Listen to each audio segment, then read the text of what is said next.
जी, आप सभी को गुड मॉर्निंग। आज अभी अभी थोड़ी देर बाद मतलब योगा होगा, तो आज क्लास पहले स्टार्ट कर लेते हैं, है ना। तो आज हम लोग बात करेंगे एक ऐसी समस्या के बारे में जो हमारे आजकल दुनिया में भी है और हमारे इंडिया में भी। दुनिया में भी हो गया है और इंडिया में भी एक बहुत बड़ी प्रॉब्लम हो चुकी है ना। आजकल हम लोग अधिकतर सुन रहे हैं कि हृदय रोग की समस्या ना घरों घर हो चुकी है। और हृदय रोग की समस्या का सबसे बड़ा कारण क्या है? कोलेस्ट्रॉल का जमना या ब्लॉकेज की समस्या होना, है ना। आजकल हम लोग सुनते हैं, हम अभी हाल फिलहाल में हम लोग अपने आस पड़ोस में या फिर अपने परिचित में ऐसा सुनते हैं कि उसका ब्लॉकेज की वजह से उसको बैठे बैठे ही उसको अटैक आ गया या सोते सोते ही उसका डेथ हो गया। तो ये सारी समस्याएं जो होती है ना, वो सिर्फ और सिर्फ अधिकतर मात्रा में ये कोलेस्ट्रॉल की वजह से ही हो रहा है। मतलब कोलेस्ट्रॉल बहुत जरूरी चीज है, पर कोलेस्ट्रॉल एक विलन की तरह मतलब साबित हो रहा है, लेकिन वो हमारे शरीर के लिए बहुत जरूरी चीज है ना। तो आज उसी के बारे में बात करते हैं। तो बात करने से पहले एक रिसर्च के बारे में बात करेंगे कि एक research national centre for biotechnology information, है ना। ये डिपार्टमेंट है जिनके मुताबिक अभी हमारे भारत की स्थिति ऐसी है कि शहरों में रहने वाले 25 से 30% लोग और ग्रामीण इलाकों में निवास करने वाले 15 से 20% लोग अभी हाई कोलेस्ट्रॉल की प्रॉब्लम से जूझ रहे हैं, है ना। हाई कोलेस्ट्रॉल की प्रॉब्लम से जूझ रहे हैं मतलब कोलेस्ट्रॉल की वजह से ब्लॉकेज का खतरा या हृदय घात की मतलब हार्ट अटैक का खतरा बढ़ गया है। अब सोचिए कि चलिए शहरों में तो लाइफ स्टाइल काफी मात्रा में बिगड़ी हुई होती है, गाँव में पर ऐसा नहीं था, लेकिन अब धीरे धीरे गाँव में भी ये परेशानियां पहुंच रही है। और जो लाइफ स्टाइल जो डिसीज थी हार्ट से रिलेटेड, वो भी अब गाँव में पहुंचने लगी है। पहले क्या होता था कि शहरों का लाइफ स्टाइल बिगड़ा हुआ था, जैसे कि अभी भी शहरों में लोग 12 बजे 1 बजे रात तक खाना खा के सोते हैं। तो उसके वजह से भी हाई बीपी और कोलेस्ट्रॉल की जैसी समस्या उत्पन्न हो रही है। लेकिन ग्रामीण इलाकों में तो हमारा पूर्वजों के हिसाब से जो आयुर्वेद में जो कहा गया था कि समय पे खाना और शाम का भोजन और सुबह का भोजन, ये सारी चीजों को मैनेज करिए, है ना। जैसे कि सुबह का नाश्ता अच्छे से हैवी करिए, मतलब राजा महाराजाओं की तरह, और रात का भिखारी की तरह करिए। ये तो ग्रामीण इलाकों में हमारा पालन हो रहा था, लेकिन शहरों में इसका पालन नहीं हो रहा है, आज भी नहीं हो रहा है। और लेकिन धीरे धीरे गांव भी इसके चपेट में आते जा रहे हैं, जिसकी वजह से ये रिसर्च बोलती है कि शहरों में लगभग 25 से 30% लोग और ग्रामीण इलाकों में 15 से 20% लोग हार्ट ब्लॉकेज या हाई कोलेस्ट्रॉल की चपेट में आ रहे हैं, जिसकी वजह से कई सारे मौतें आज हो रही है ना। और उसके बाद में है एक और संगठन नहीं, सॉरी, एक बहुत बड़ा अखबार है जो सन 1938 से हमारे हैदराबाद, है ना, हैदराबाद भारत के अंदर ही है। तो हैदराबाद में यह इसका हो रहा है, अखबार का संपादित हो रही है ना। जिसका नाम है डेक्कन क्रॉनिकल, है ना। डेक्कन क्रॉनिकल के अनुसार 20 लाख लोग, 20 लाख लोग हाई कोलेस्ट्रॉल की वजह से अपनी जान गंवा रहे हैं, जो हार्ट अटैक का बहुत बड़ा कारण बन रहा है। और जो डेक्कन क्रॉनिकल, क्या नाम है इसका, क्रॉनिकल डेक्कन क्रॉनिकल जो अखबार है वो बहुत पुराना अखबार है। और साउथ इंडिया में इसको बहुत ही मतलब महत्वपूर्ण अखबार बोला जाता है ना। मतलब ये पूरे साउथ इंडिया में ये इसके रिसर्च को हम लोग मान सकते हैं, मतलब साउथ इंडिया की रिकॉर्डिंग है ये, है ना। तो सोचिए कि इसमें भी कितना भयावह स्थिति है कि 20 लाख लोग, है ना, हमारे इंडिया में 20 लाख लोग हाई कोलेस्ट्रॉल की वजह से अपनी जान गंवा रहे हैं। और उसके बाद में आते हैं विश्व स्वास्थ्य संगठन। आप सभी ने सुना होगा, जब अभी कोरोना महामारी आई थी तब भी आपने कई बार विश्व स्वास्थ्य संगठन का नाम सुना होगा, है ना, जिसको शॉर्ट फॉर्म में WHO, वर्ल्ड हेल्थ ऑर्गेनाइजेशन बोलते हैं, है ना। तो हर वर्ल्ड हेल्थ ऑर्गेनाइजेशन या विश्व स्वास्थ्य संगठन का क्या कहना है कि हर साल लगभग 17.9 मिलियन लोग, है ना, हाई कोलेस्ट्रॉल की वजह से अपना जान गंवा रहे हैं दुनिया में, है ना। तो सोचिए 1,80,00,000 लोग लगभग हर साल मतलब हाई कोलेस्ट्रॉल की वजह से अपनी जान को जोखिम में डाल रहे हैं, गंवा रहे हैं, है ना। तो आप समझिए कि कितनी भयावह स्थिति है ना। बहुत ज्यादा भयावह स्थिति है। आज कोलेस्ट्रॉल एक बहुत बड़ा विलन के तौर पे साबित हो रहा है, पर ये हमारे शरीर की जरूरत भी है ना। इसको हमको समझना पड़ेगा। तो आइए जानते हैं कि अब कोलेस्ट्रॉल के बारे में, कि कोलेस्ट्रॉल आखिर होता क्या है ना।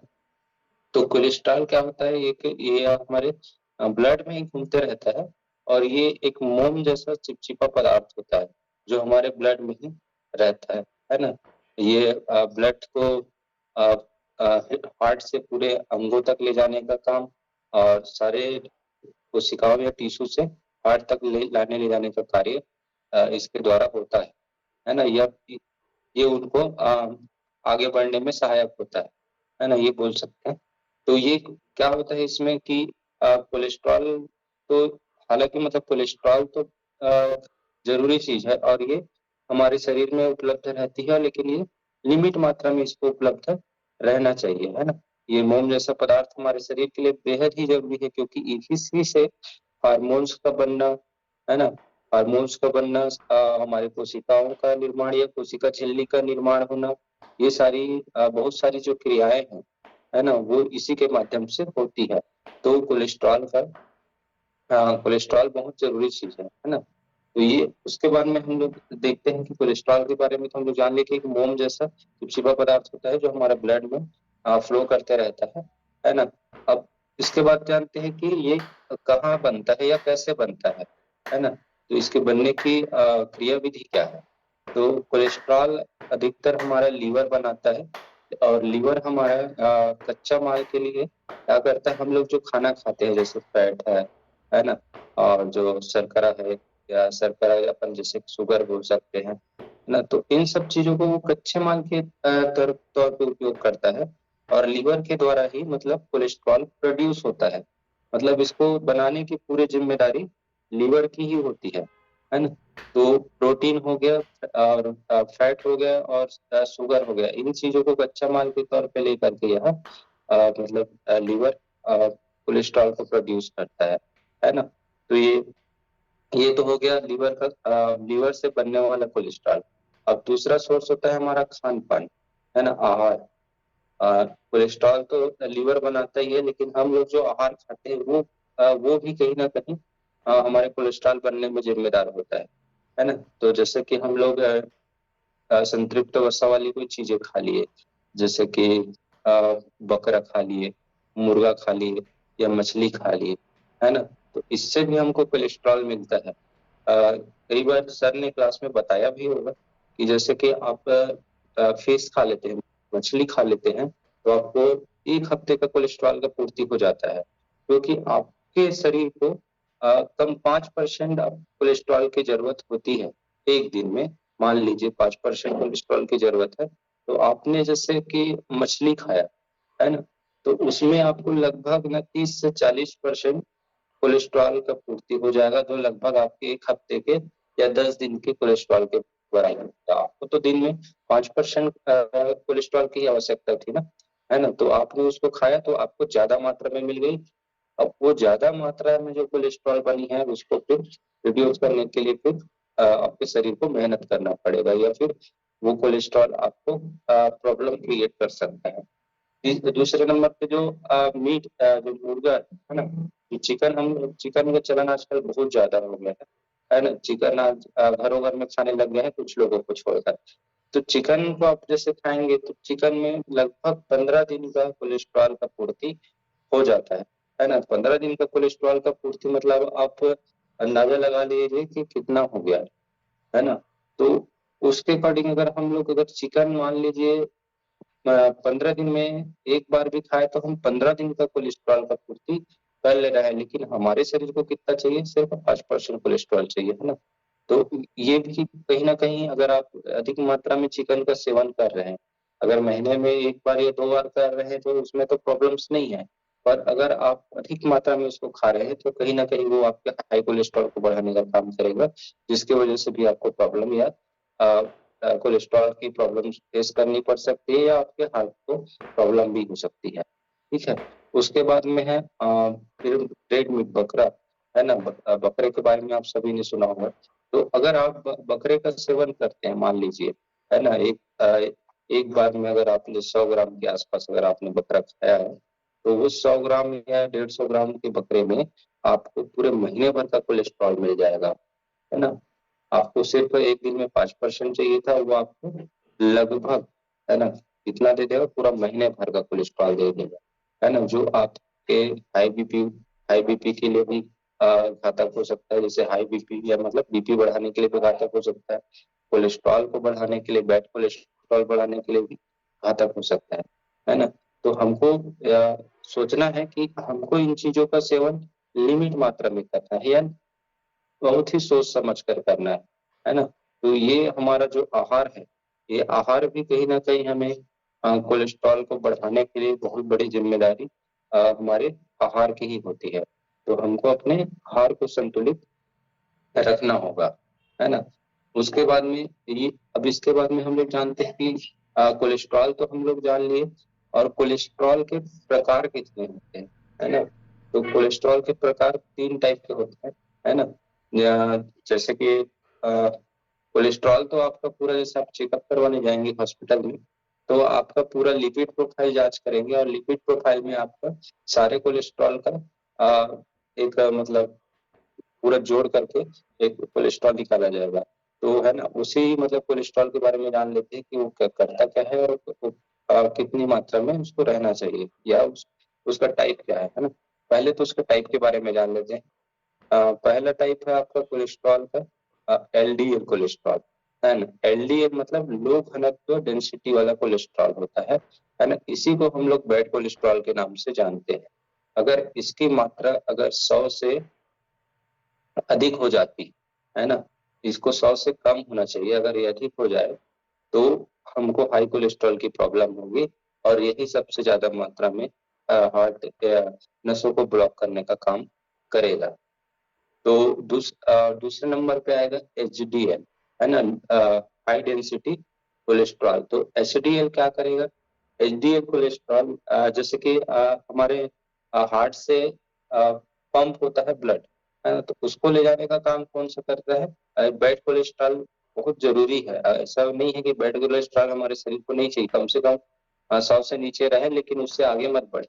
पर क्या होता है कि जैसे कि बैड कोलेस्ट्रॉल क्या करता है, हार्ट से जो ब्लड पंप होता है उसको हमारे टिश्यू तक ले जाने का काम करता है, लेकिन वह वापिस आने के टाइम में उसको जो एचडीएल होता है, जो गुड कोलेस्ट्रॉल है, वो उसको फिर से वापिस लाने का काम करता है, और उसके साथ जितने भी कार्बनिक तत्व आते हैं उसको साफ सफाई करवाने के लिए वो फिर से उसको हार्ट तक पहुंचाने का काम करता है। तो एलडीएल भी तो जरूरी है, पर एचडीएल तो जरूरी है ही, पर एलडीएल भी जरूरी है, लेकिन नियमित मात्रा में, या उसकी जो मात्रा तय है उतनी में, है ना। तो एचडीएल अगर आपका 60 से अधिक है ना, हाई डेंसिटी कोलेस्ट्रॉल आपका 60 से अधिक है, तो वो आपका परफेक्ट है। या 60 से थोड़ी सी अधिक भी होती है तो उसमें कोई बुरी बात नहीं है ना। उसके बाद में तीसरे नंबर पे आता है ट्राइग्लिसराइड। ट्राइग्लिसराइड भी जैसे कि हम लोग ज्यादा कोई ऑयली फूड खाते हैं, है ना, या ट्रांस फैट खाते हैं, तो ये सब चीजों से भी मतलब आपका ट्राइग्लिसराइड बढ़ता है, और ट्राइग्लिसराइड बढ़ने से कहीं ना कहीं हाई कोलेस्ट्रॉल बढ़ने का भी खतरा हो जाता है। तो कोशिश मतलब इसका जो मात्रा है ट्राइग्लिसराइड का, तो वो 100 से कम होना चाहिए, है ना, 100 ग्राम डेसीलीटर, है ना। इसको सारे कोलेस्ट्रॉल की मात्रा को मिलीग्राम डेसीलीटर में मापते हैं। तो ये ट्राइग्लिसराइड जो है वो 100 मिलीग्राम डेसीलीटर से कम होनी चाहिए, है ना। तो इन सब चीजों का अगर हम लोग अगर निचोड़ निकाले, है ना, कोलेस्ट्रॉल का, तो टोटल कोलेस्ट्रॉल निकालें तो लगभग 200 से कम होनी चाहिए। अगर आप कभी जांच करवाने जाते हैं लैब में या डॉक्टर के पास, तो आप अपना मान लीजिए पूरा लिपिड प्रोफाइल जांच करवाते हैं, तो आप ये तीनों मात्राओं को आपको देखना है। एलडीएल आपका 100 से कम होना चाहिए, एचडीएल आपका 60 से अधिक होना चाहिए और ट्राइग्लिसराइड आपका 100 से कम होना चाहिए। तो इन तीनों का निचोड़ निकाल के अगर हम उसको कैलकुलेट करेंगे तो टोटली 200 से कम होना चाहिए। अगर ये 200 से कम आपका कोलेस्ट्रॉल का ये रिपोर्ट आ रहा है या इन सारी चीजों का बैलेंस जितनी मात्रा में बता रहा हूँ उतना आ रहा है, तो आपको बिल्कुल भी हाई कोलेस्ट्रॉल से डरने की जरूरत नहीं है। आप अपने ही घर में ही कैलकुलेट आप कर सकते हैं, है ना। तो ये तो हो गया मतलब टाइप और ये इसकी मात्रा कितनी रहनी चाहिए, है ना। तो अब इसके बाद में हम लोग जानते हैं कि एक कोलेस्ट्रॉल हमारे शरीर में करता क्या है, मतलब इसका जरूरत क्या है ना। तो कोलेस्ट्रॉल की जरूरत हमारे शरीर में बहुत ज्यादा मात्रा में बहुत ही इम्पोर्टेंट रोल अदा करता है कोलेस्ट्रॉल, है ना।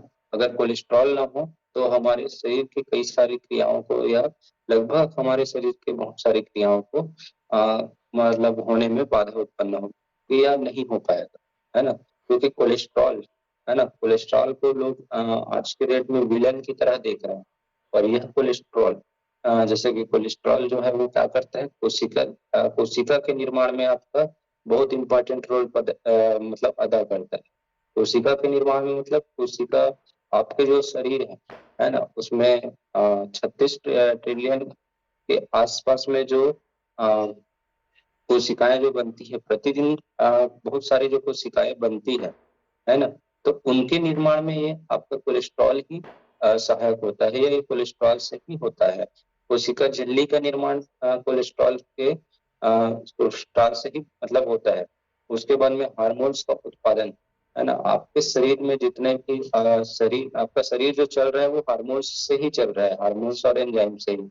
तो इनको भी प्रोड्यूस करने का या बनाने का काम आपका कोलेस्ट्रॉल करता है। जैसे आप मान लीजिए कि आपको आप दुखी हो रहे हैं, किसी चीज को देख करके दुखी हो रहे हैं, है ना। तो उसके वजह से मान लीजिए कार्टिसोल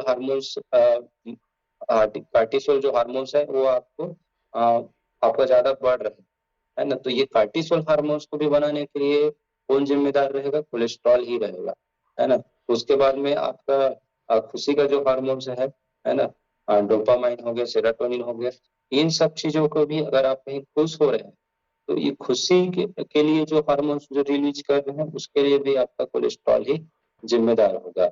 या आप रात में सोने के लिए जाते हैं, मान लीजिए आपने हमारे सिस्टम के अनुसार 7 बजे भोजन कर लिया और रात में सोने के लिए चले गए, है ना। तो सोने के बाद में आपको जो नींद आ रही है उसमें क्या हो रहा है, मेलाटोनिन हार्मोन्स रिलीज हो रहा है, तब आपको नींद आ रही है ना। ये हमारे क्लब में कई बार चर्चा हो चुकी है और सर ने भी कई बार बताया है ना। तो जो मेलाटोनिन हार्मोन जो रिलीज हो रही है उसको बनाने के लिए भी जिम्मेदार कौन होगा, कोलेस्ट्रॉल ही होगा। तो आप समझिए कि अगर हमारे शरीर में कोलेस्ट्रॉल की अगर मात्रा सही नहीं हो तो इन सारी चीजों में भी हमें कोलेस्ट्रॉल के अनबैलेंस की वजह से प्रॉब्लम हो सकती है। एक बहुत बड़ा काम है मतलब बाइल जूस का भी निर्माण, है ना।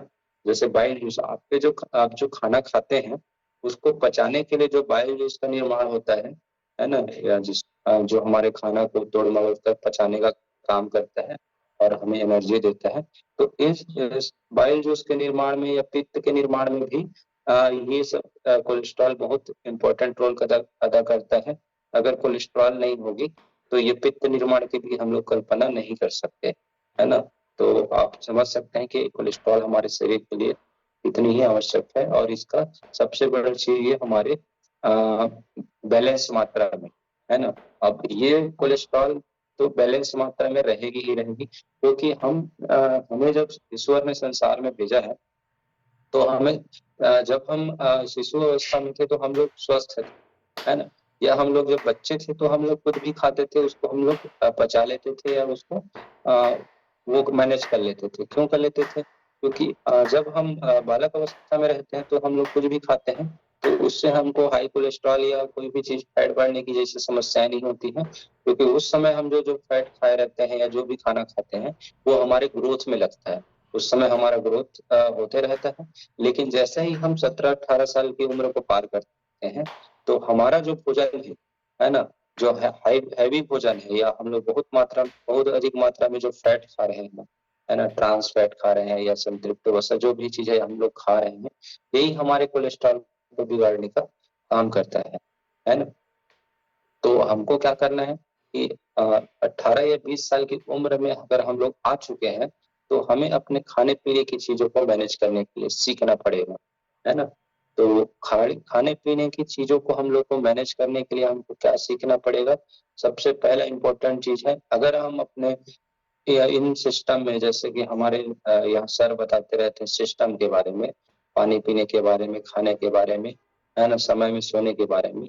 अगर आप इस नियम का पालन अगर अच्छे से करते हैं, तो निश्चित ही आप हाई कोलेस्ट्रॉल जैसी समस्या से हमेशा बच सकते हैं और आप हमेशा इस नियम में अगर रहते हैं, तो बिल्कुल आप स्वस्थ जीवन जी सकते हैं। आपको भी किसी भी प्रकार से आपके लिपिड प्रोफाइल बिगड़ने के चांसेस नहीं है। या कोलेस्ट्रॉल के अनबैलेंस होने के चांसेस बिल्कुल भी नहीं है, लेकिन आपको नियम में बंधे रहना होगा, है ना? ये तो हो गया नियम की बात, उसके बाद में हो गया खाने के बारे में, है ना? तो जैसे आप किसी को मान लो ज़्यादा कोलेस्ट्रॉल बढ़ भी रहा है या किसी का कोलेस्ट्रॉल बढ़ा हुआ भी है, तो उसको क्या करना है? उसको सबसे ज़्यादा फाइबर वाली चीज़ें खानी, है ना? जिन पदार्थों में फाइबर ज़्यादा मात्रा में हो, जैसे कि फाइबर की बात हम लोग करते हैं तो ज़्यादा इसमें सैलेड में हम लोग सैलेड की ओर जाते हैं, जैसे खीरा है, गाजर है ना? अगर किसी को शुगर की समस्या नहीं है तो वो चुकंदर भी ले सकता है। तो इन चीज़ से हम लोग फाइबर युक्त चीज़ों का हम लोग सेवन कर सकते हैं। और दूसरे उसके बाद में हो गया अ, हम लोग ऐसी ही चीज़ों को अवॉइड करें जो बहुत ज़्यादा फैट बना के देती है ना? तो इन सब चीज़ों को हम लोग अवॉइड कर सकते हैं और खाने में हम लोग सिर्फ़ हम लोग अगर बैलेंस बरत लें, तो हाई कोलेस्ट्रॉल की जैसे समस्याओं से हम लोग बच सकते हैं। अब मिथिलेश सर आ गए हैं, तो किसी दिन और मैं बताऊँगा कि हमको हाई कोलेस्ट्रॉल की वजह से हाई कोलेस्ट्रॉल को मैनेज करने के लिए क्या खाना चाहिए और क्या नहीं खाना चाहिए। तो इतना आज के लिए काफ़ी है। तो वेलकम मिथिलेश सर आपका योग के लिए। ठीक है।